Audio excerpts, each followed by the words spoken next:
বিদ্যুৎ জ্বালানি ও খনিজ সম্পদ মন্ত্রণালয়ে বিদ্যুৎ বিভাগে অনেকগুলো ক্যাটাগরিতে কিন্তু মোট 17টি পদে এখানে নতুন সার্কুলার প্রকাশিত হয়েছে।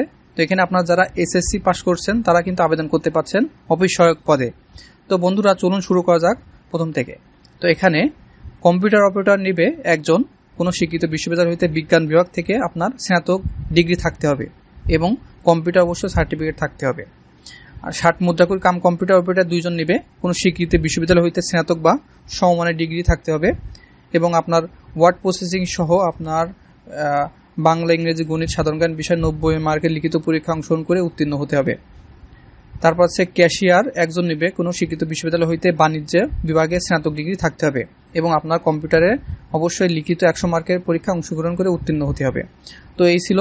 তবে এখানে 1-2 নম্বর পদের জন্য যে সকল জেলার প্রার্থীগণ আবেদন করতে পারবেন, এখানে রাজবাড়ী, ময়মনসিংহ, নেত্রকোনা, ব্রাহ্মণবাড়িয়া, চাঁদপুর, নোয়াখালী, চাঁপাইনবাবগঞ্জ, বগুড়া, রংপুর, গাইবান্ধা, কুড়িগ্রাম, যশোর, নড়াইল, কুষ্টিয়া, ভোলা এবং পটুয়াখালী জেলা ব্যতীত, মানে এই জেলাগুলো ব্যতীত বাংলাদেশের সকল জেলার প্রার্থীগণ আবেদন করতে পারবেন। আর এখানে 3 নম্বর ক্যাশিয়ার পদের জন্য সকল জেলার প্রার্থীগণ আবেদন করতে পারবেন। এবং 4 নম্বর অফিস সহকারী কাম কম্পিউটার মুদ্রাকরিক 16তম গ্রেডের 9,300 থেকে 22,490 টাকায় বেতন 2 জন নেবে কোনো শিক্ষিত বোর্ড হইতে উচ্চ মাধ্যমিক, মানে আপনারা ইন্টার পাস করলে এটা আবেদন করতে পারছেন এবং 90 মার্কের আপনার লিখিত পরীক্ষা হবে, সেখানে আপনার উত্তীর্ণ হতে হবে এবং কম্পিউটার ওয়ার্ড প্রসেসিং সহ ফ্যাক্স পরিচালনার দক্ষতা থাকতে হবে এবং কম্পিউটার মুদ্রাকরিক সর্বনিম্ন গতি ইংরেজিতে 20 এবং বাংলায় 20 শব্দ টাইপ করা আপনার যোগ্যতা থাকতে হবে। তো এখানে রাজবাড়ী, ময়মনসিংহ, নেত্রকোনা, ব্রাহ্মণবাড়িয়া, চাঁদপুর, নোয়াখালী, চাঁপাইনবাবগঞ্জ, বগুড়া, রংপুর, গাইবান্ধা, কুড়িগ্রাম, যশোর, নড়াইল, কুষ্টিয়া, ভোলা এবং পটুয়াখালী জেলা ব্যতীত বাংলাদেশের সকল জেলায় প্রার্থীগণ আবেদন করতে পারবেন। এই জেলাগুলো আবেদন করতে পারবেন না।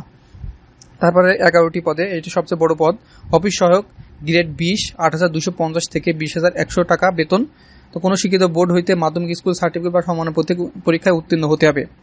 বাংলা, ইংরেজি, গণিত ও সাধারণ জ্ঞান বিষয়ে 40 নম্বরে লিখিত পরীক্ষা অংশগ্রহণ করে উত্তীর্ণ হতে হবে। তো এখানে নারায়ণগঞ্জ, নরসিংদী, শরীয়তপুর, টাঙ্গাইল, জামালপুর, শেরপুর, চাঁদপুর, লক্ষ্মীপুর, পাবনা, নীলফামারী, যশোর, মাগুরা, খুলনা, সাতক্ষীরা, কুষ্টিয়া, বরিশাল, সুনামগঞ্জ ও হবিগঞ্জ জেলা ব্যতীত বাংলাদেশের সকল জেলা প্রার্থীগণ এটিতে আবেদন করতে পারবেন।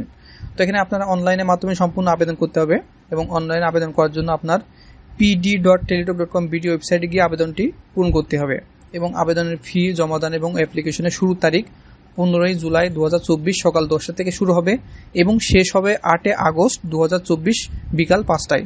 তো এখনও অনেক দিন সময় আছে, এখন আবেদন শুরু হয়নি। আবেদন শুরু হবে 15 জুলাই 2024 তারিখ সকাল 10টা থেকে। তো আপনারা প্রথম দিকে আবেদন করে নেবেন এবং শেষের দিকে আবেদন করলে সার্ভারের সমস্যা হয়, আপনার আবেদনটি অসম্পূর্ণ থেকে যেতে পারে। তো প্রথম দিকে আবেদন করে নেবেন। তো বন্ধুরা, আমরা নিয়মিত বাংলাদেশের সকল নতুন সার্কুলার প্রকাশ করে থাকি আমাদের এই চ্যানেলে। আপনারা আমাদের চ্যানেলটিকে সাবস্ক্রাইব করে পাশে থাকবেন।